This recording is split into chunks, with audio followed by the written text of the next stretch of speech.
کہ آج بھی اگر صحیح اسلام کی تعلیم، صحیح اسلام کی تبلیغ، صحیح اسلام پر عمل کرنے والے لوگ پوری دنیا میں اگر کہیں ملیں گے تو وہ بھارت میں ملیں گے، اور یہیں سے شروعات ہوتی ہے، مرکز ہے ہمارے یہیں پہ۔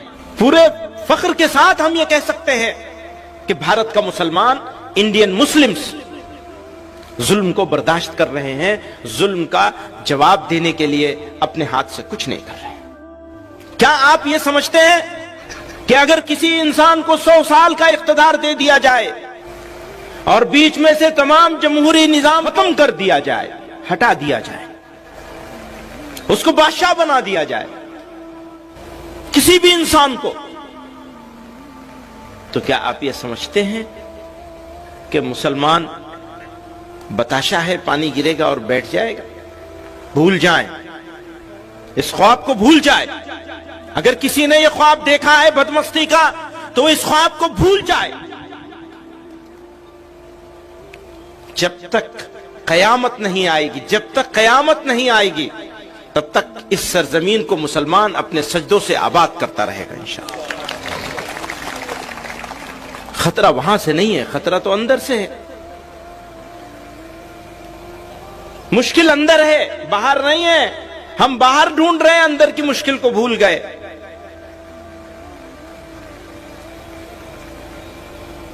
میری بات کو، میری گفتگو کو ان کے نعروں نے بھٹکا دیا، اور میری قوم کو اس کے لیڈروں نے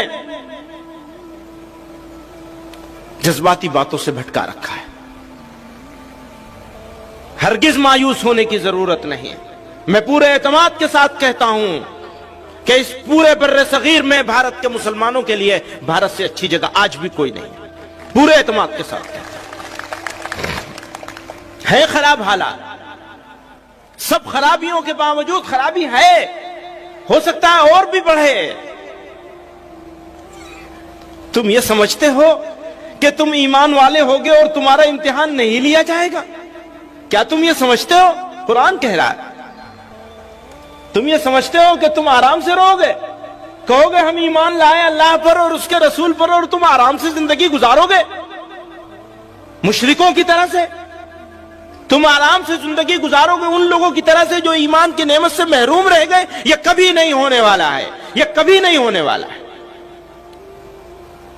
تمہارا ایمان اس بات کی علامت اور پہچان ہے کہ تمہیں تپایا جائے گا، تمہیں گرم کیا جائے گا، تمہیں تیار کیا جائے گا اس پروردگار کے سامنے پیش ہونے کے لیے۔ تو حالات سے گھبرانا یہ مسلمان کی شان نہیں ہے، یہ ایمان کی پہچان کے خلاف ہے کہ حالات سے مسلمان گھبرا جائے گا۔ ہم تب نہیں گھبراہٹ میں آئے جب ہمارے دوست، ہمارے چاہنے والے، ہماری چاہت کا دعویٰ کرنے والے ہمارا جنازہ پڑھ کے اس ملک سے جا رہے تھے۔ آج ہم ان کے ملک سے بڑا ملک یہاں لے کے بیٹھے ہوئے ہیں۔ وہ گئے تھے یہ کہہ کر کے کہ تمہارا جنازہ پڑھ کے جا رہے ہیں، وہ گئے تھے یہ کہہ کر کے کہ تم مرتد بنا لیے جاؤ گے۔ مقابلہ کر لیجئے ان کے ایمان کا اور ہمارے ایمان کا، موازنہ کر لیجئے۔ نہ تعداد میں وہ ہمارے برابر ہیں، نہ ایمانی حمیت میں وہ ہمارے برابر ہیں، نہ ہمارے اداروں میں وہ ہمارے برابر ہیں، نہ وہ ہماری دین کے کاموں میں وہ ہمارے برابر ہیں۔ اور ہندوستان کے مسلمانوں کو، اس ملک بھارت کے مسلمانوں کو فخر ہے اس بات پر کہ آج بھی اگر صحیح اسلام کی تعلیم، صحیح اسلام کی تبلیغ، صحیح اسلام پر عمل کرنے والے لوگ پوری دنیا میں اگر کہیں ملیں گے تو وہ بھارت میں ملیں گے، اور یہیں سے شروعات ہوتی ہے، مرکز ہیں ہمارے یہیں پہ، یہیں مراکز ہیں ہمارے۔ تو ہرگز مایوس ہونے کی ضرورت نہیں، کوئی گھبراہٹ کی چیز نہیں ہے۔ ہاں حالات آئیں گے، لیکن حالات سے نمٹا کیسے جائے گا؟ اینٹ کا جواب پتھر سے دیا جائے گا۔ ایک طریقہ یہ ہوتا ہے نمٹنے کا جس کو ناجائز نہیں کہا جا سکتا، جس کو غلط بھی نہیں کہا جا سکتا کہ اینٹ کا جواب پتھر سے دیا جائے۔ وہ صحیح بھی ہو سکتا ہے دنیا والوں کے لیے،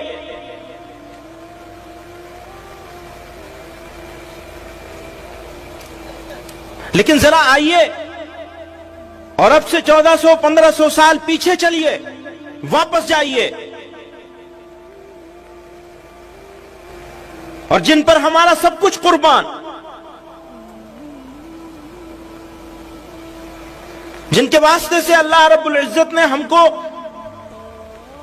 تمام عزتوں سے، بلندیوں سے نوازا، آقائے دو جہاں نامدار مدینہ محمد مصطفیٰ صلی اللہ علیہ وسلم جب کمزور تھے، جب کوئی ساتھ دینے والا نہیں تھا، تو اس وقت ستائے جا رہے تھے، ظلم کیا جا رہا تھا، دکھ دیے جا رہے تھے، بے عزت اور ذلیل کیا جا رہا تھا، مارا جا رہا تھا، سجدے میں جا رہے تھے تو اوجڑی رکھی جا رہی تھی، کانٹے اور کوڑے، راستے میں کانٹے بچھائے جا رہے تھے، اوپر سے کوڑا ڈالا جا رہا تھا۔ پھر یہی نہیں، آپ کے مقدس ساتھیوں کے ساتھ کیا کیا ہوا، حضرت بریرہ کے ساتھ کیا ہوا، حضرت سمیہ کے ساتھ کیا ہوا، کتنے واقعات ہیں، سب معلوم ہیں آپ لوگوں کو۔ اور طائف کی گلیوں میں نبی علیہ السلام کے ساتھ کیا ہوا، آپ نے کیا کیا؟ جب وہ آئے تھے اجازت لینے کے لیے کہ آپ اجازت دے دیجئے تو پہاڑوں کو ملا دیا جائے گا، طائف کا نام و نشان مٹ جائے گا، تو جناب رسول اللہ صلی اللہ علیہ وسلم نے کیا فرمایا، سب کو معلوم ہے، زخموں سے چور ہیں، اور آپ فرما رہے ہیں کہ نہیں، ہو سکتا ہے ان کی نسلوں میں کوئی ایمان لے آئے۔ کرنے کے لیے نبی علیہ السلام نے 1500 سال پہلے فتح مکہ کے موقع پر انہی موسٹ وانٹڈ لوگوں کو معافی کا صرف اعلان نہیں کیا تھا، بلکہ یہ کہا تھا کہ ان کے گھر میں جو پناہ لے لے گا ہم اس کو بھی معاف کر دیں گے۔ بدترین دشمنوں کو، جنہوں واجب القتل تھے، جن کو سڑک پہ لٹا کر قتل کرنا چاہیے تھا، جن کی لاش کو درختوں پہ لٹکانا چاہیے تھا، پیغمبر علیہ السلام معافی کا اعلان ہی نہیں کر رہے ہیں، یہ کہہ رہے ہیں جن کو یہ بھی اپنے پناہ میں لے لیں گے ہم ان کو بھی معاف کر دیں گے، سارے بڑے سرداروں کو معاف کر دیں۔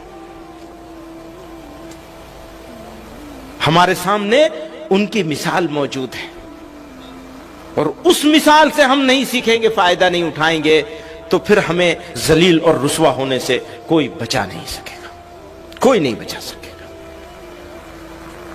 ظلم کا جواب ظلم سے نہیں دیا جا سکتا، ناانصافی کا جواب ناانصافی سے نہیں دیا جا سکتا، اندھیرے کو اندھیرے سے نہیں مٹایا جا سکتا، آگ کو آگ سے نہیں بجھایا جا سکتا، ہاں ظلم کو صبر سے ہرایا جا سکتا ہے، کیونکہ میرے اللہ نے کہا ہے کہ صبر کرنے والوں ہی کے ساتھ ہے۔ اور جب وہ کسی کے ساتھ ہو جائیں گے تو اسے کوئی ہرا سکے گا، کوئی ظلم کر سکے گا؟ مٹ جائے گا۔ مشکل یہی ہے کہ ہم اینٹ کا جواب پتھر سے دینے کے لیے تیار کیے جا رہے ہیں۔ ہاں آج بھی پورے فخر کے ساتھ ہم یہ کہہ سکتے ہیں کہ بھارت کا مسلمان، انڈین مسلمز ظلم کو برداشت کر رہے ہیں، ظلم کا جواب دینے کے لیے اپنے ہاتھ سے کچھ نہیں کر رہے، یہ بھی صحیح ہے۔ میں صرف یہ بتانا چاہتا ہوں کہ صبر کرنا بزدلی نہیں ہے، صبر کرنا تو طاقت کی علامت ہے۔ پہلوان وہ جو اپنے غصے کو پی جائے، برداشت کر لے،